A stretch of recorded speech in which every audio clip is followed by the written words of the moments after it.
with no clouds. It was like a blue place, no land, no trees, no grass, no water, nothing. There was nothing there but a blue atmosphere. And I would see this atmosphere goes millions of miles upon millions of miles where nothing existed. It was like nothing was hidden. Everything was revealed. Everything was before your eyes. You could see it.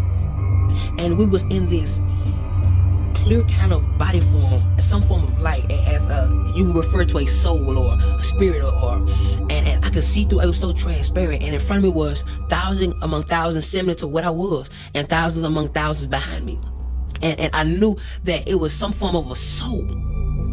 And in the middle of my chest were seeds, multiple seeds. I didn't know what they were for, and I realized that I was the only being that could actually move out of my place and look and observe, smell, taste, feel. All my senses were active at this point.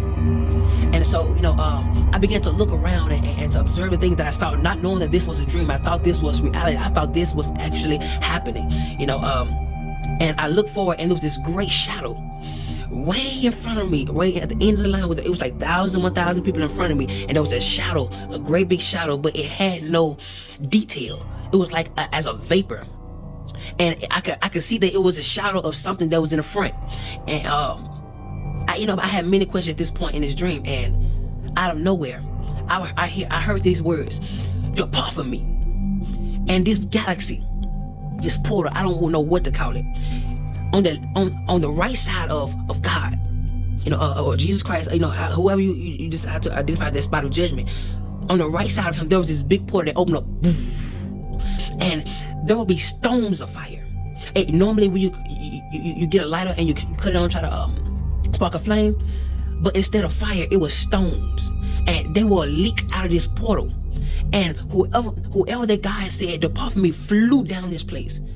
And the stones were so hot that it would burn everybody outside of that portal. On the left side of our body or our form, it would burn us. And everybody be like, "Ooh," like as if it was so cold or so hot, you would tell somebody to close that door. It's too cold.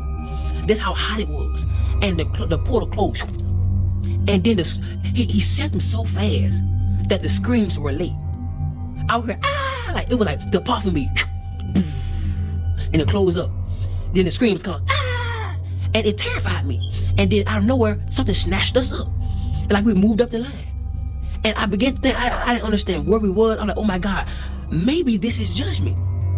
Yeah, I had many questions, and I would hear, "Depart from me," "Depart from me," "Depart from me," and all these different people would be sent to hell. And the part that scared me the most was the people that were getting judged. You could hear when God was talking to them. And you can hear everything they got judged from. So if somebody went to hell for something that you struggled with in your life, you know where you were going. And so I'm just seeing people go, sit there, boo, boo. But I'm seeing the flame, and it's just constantly burning everybody outside that haven't been judged yet. And I could hear some of the people talking to God. And I remember there was a woman, blonde hair, and God was talking to her. He said, "I'm not judging you for what you put on Facebook, but I'm judging you on how everybody else received it." 300,000 people were led astray by one of her Facebook posts. And he said their blood was on her hands. And I don't know, he said, "Depart from me." And I'm talking about, I couldn't express how powerful his words were. It's as if he said, "Depart from me," and everything shook. And she was set with great force. And the portal opened up. She was gonna fly. And it would close. And like, ah! The scream was so late, it terrified me. People, adultery, fornication, so many different things that I could actually hear. And people in front of me were terrified because a lot of those people were struggling or went through the same situation, and they never repented. So 1,000 sent here. They would flying. They was flying so fast. I've never seen something so fast.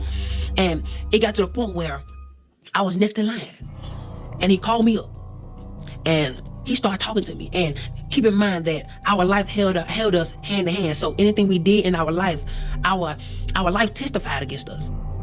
So you couldn't lie because your life testified. Say, "Yes, you did this, you did this at this time, yes, you did." And whenever God would speak to me, you would see a big screen, like you would see as if whatever God says, it comes to life. And so he started talking to me, and he started telling me everything that I could have did better. And at this point, I'm like, okay, God, I could do this better. I did it, I did okay with it, but I could have did better. So he began to say other things, and he brought up this specific woman. And he asked me, why didn't I forgive her? And he gave me her specific name. I'm not going to say it. He gave me her specific name. And I knew exactly what he was talking about. He asked me, why didn't I forgive her? I said, I did, God. I did forgive her. He said, well, if you forgave her, when you get on the phone and talk to her, why is it that you treat her like the situation happened all over again? And I'm like, God, but I did forgive her. He said, well, if you forgave her, why are those seeds still in your chest? And I looked down. I was like, oh my God. That's what those are for. Those are seeds of what I did in my life. The things I didn't forgive. So he was talking to me, and I was like, oh my God. And he told me, he looked at me and said, because you didn't forgive her, I didn't forgive you some of your sins. And I was like, oh my God. And he started telling me so many other things, and he ain't told me not one good thing yet. And at this point, I'm getting terrified because my mind is starting now going to a place where I'm imagining how hot this fire is going to be when this portal open. And so, I'm scared. I didn't know how to explain how terrified I was. Words can't describe. When you meet God, words can't describe how terrifying it is to look your Creator face to face. Where there's nothing hid from Him. There's nothing. Your inner thoughts are revealed before Him. Your perception, how you feel, everything that you hosted in this body is presented before Him. And so, I got to a point where I didn't want to hear God no more. I was just really turning my head because I was afraid that, it's already made His mind up. I was so afraid. And so I turned my head, and He would just come to tell me everything that I didn't do right, or I should have did better. And at this point, I knew I was going to hell. I knew it. I was fully persuaded that this was it. So I turned my head, and I was like, I don't want to hear no more. My mind, I'm just really trying to imagine how hot hell is going to be. I'm like, oh my God, Lord, I have no more chance. If I go down there, I can't come back.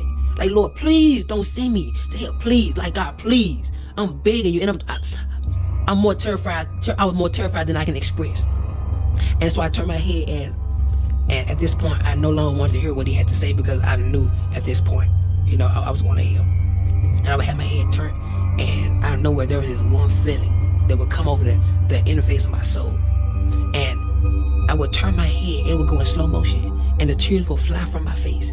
And I looked at God, and I was looking at His judgment. What was going to be my judgment? And He looked at me, He said, face to face, you don't get it well done. You get it, you barely made it. And He stepped back and said, come. And at this point, I was so confused. I'm like, oh my God. And on the left side of God, heaven would open up, so soft, with brilliant lights. The colors were indescribable, like colors I've never seen before in my life. It was so pretty, so amazing. And the colors would blossom as they grew, and the heaven would open up so gentle. And I would walk toward that direction, and my hand would go in the portal. And when my hand went through, it got bigger. My arm went through, it got bigger. It was like I was growing into a mature state of a glorified body. And so my leg went through it, and got bigger, and you can see how big I got on the other side, and how my soul was being transformed into a glorified body. And my body would go through it, and the only piece that was left behind was my leg. And right before my last foot got in, I woke up. The dream scared me so bad. I was underneath our living room table for hours. I was so terrified. I was terrified to move. I was terrified to do anything, because I was afraid it was going to be added to my judgment. I thought that was the judgment. That didn't feel like a dream.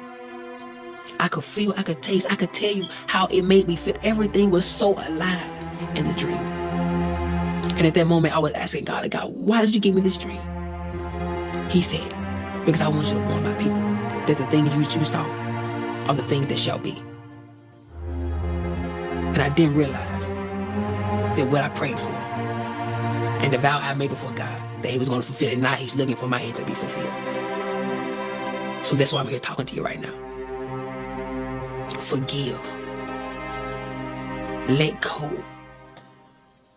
I couldn't describe how many people that allow for unforgiveness to grow in them, and it caused a bitterness, which caused them to do things that they got judged for. That thing caused them not to make it to heaven. I was terrified. It was so many people went to hell, and it felt like I was the first one. Like, it was thousands among thousands of people in front of me. That is scary to me.